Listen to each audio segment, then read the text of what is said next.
There's a teenager right now sitting in a bedroom, laptop open on a secondhand desk, or maybe just a bed. He's billing $10,000 a month, not to one client, but to several, and none of them have ever met him in person, or asked how old he is, or wondered where his office is. This video is about the tools that made him possible. To understand it, you have to go back, not far. This isn't ancient history. You don't have to go back a generation or even a decade. You just have to go back to 2017, a single year in a single paper, 8 pages long, published quietly, read by almost no one. The paper was written by a team of researchers, mostly at Google, and it was called Attention is All You Need. What it described was a new way for machines to process language, not word by word, the way a typewriter prints, but all at once, with each word understood in relation to every other word around it. Think about the word bank. If you read the sentence, "He sat by the bank of the river," you don't pause to consider whether the bank means a financial institution. You knew immediately from everything around it. You use context. What this paper described was a method for teaching machines to do exactly that, to hold the whole sentence in mind at once and understand each piece of it through the lens of the whole. That one idea, holding the whole in mind at once, is the foundation everything else was built on. A company called OpenAI took that idea and built on it. They produced a series of language systems, the third of which, called GPT-3, was quietly remarkable. But it was still a research tool. Most people never touched it. Then, in November of 2022, OpenAI wrapped that technology in a simple chat window and released it to the public. You type something, it responded. That was it. Within weeks, it had more users than almost any software product in history. The world noticed, and the world did not look away. To understand why, it helps understand what these systems actually are. The technical term is a large language model, a system trained on an enormous volume of text. But the technical term is less useful than this image. Imagine you had read every book, every article, every conversation ever committed to writing. You wouldn't remember specific sentences. You wouldn't be able to quote them back on command, but you'd have an intuition, a deep practiced sense of how language works, how ideas connect, how a question is best answered. That is what these systems have, not memory, intuition built from scale. One version, built by a European research team called Mistral, is small enough to run on a personal computer without any internet connection. Others scaled in different directions. Anthropic built one called Claude, tuned towards safety and careful reasoning. Google built Gemini, wired into its entire product ecosystem. Elon Musk backed a version called Grok. OpenAI's original model became ChatGPT, still the name most people know. Each has different strengths. Each has areas where it falls short, but all of them are doing the same core thing, understanding and generating language at a level that, a decade ago, was not considered reachable. Language, though, is only part of the picture. The next layer was voice. You know that robotic flat tone, that one you hear when someone donates to a Twitch stream, reading out the message in that hollow mechanical voice? That's what text-to-speech sounded like for years. We just accepted it. Then something changed. Companies like ElevenLabs and Murph built tools that let you type a sentence and hear it spoken back in an actual warm human voice, with cadence, with breath, with accent. A narrator for a documentary can now be generated in an afternoon. A 2-person startup can sound like it has a full customer service team.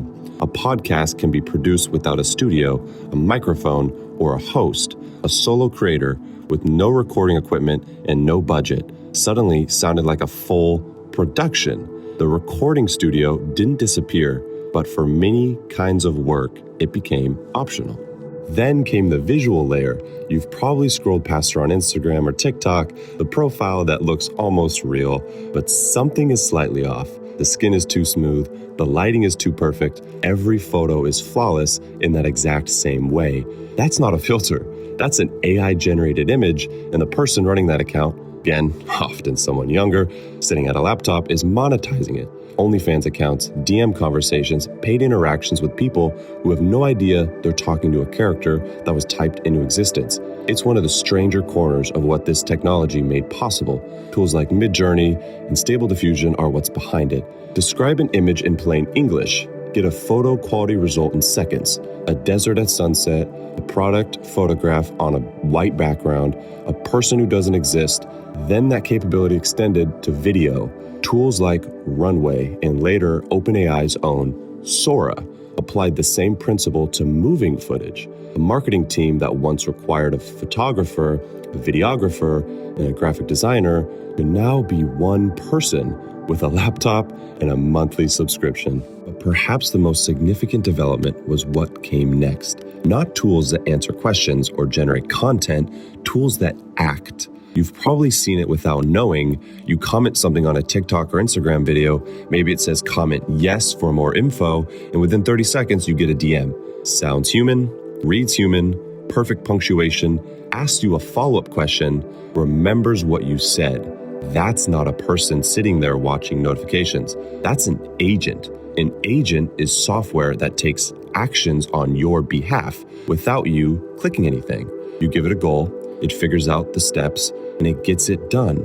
Someone sets that up once on a laptop, probably in an afternoon, and now it runs 24 hours a day responding to hundreds of strangers who have no idea.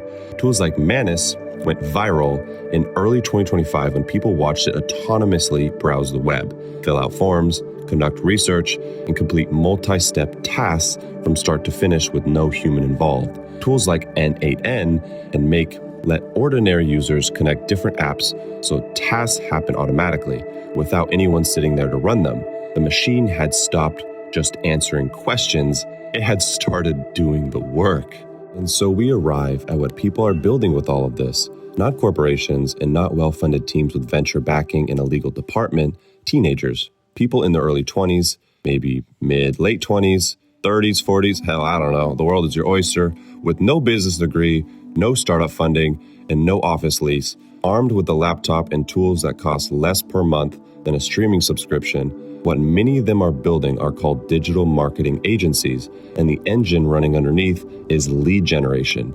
Tools like Apollo, Instantly, and Clay let one person scrape hundreds of thousands of potential clients from across the internet in hours. Names, emails, companies, job titles, all pulled automatically and dropped into a CRM, which is just a fancy word for a contact database that builds itself. From there, AI determines which leads are warm, meaning likely to buy, and which ones aren't worth the time. The cold ones get an automated email sequence that sounds like it was personally written. The warm ones get flagged for a human follow-up. Responses come in, the CRM updates itself, follow-ups are scheduled automatically, and dashboards track everything in real time. One person running what used to require a sales team, a marketing department, and a data analyst. The barrier to starting a service business hasn't been lowered. It has completely collapsed. This is the world we're in now. Not the world that's coming, the world that's already here, already running, already making people money while they sleep. The tools we just walked through aren't reserved for engineers or startups or people with computer science degrees. They're sitting on the open internet, most of them free or close to it, waiting for whoever is curious enough to pick them up first. What's happening right now isn't a tech trend, it isn't a bubble, it's a fundamental shift in what one person sitting alone is capable of building. And the gap between the people who understand and the people who don't is widening every single day. The question was never whether AI would change things. It already has. The only question that was ever worth asking is whether you were paying attention when it did. That is what changed.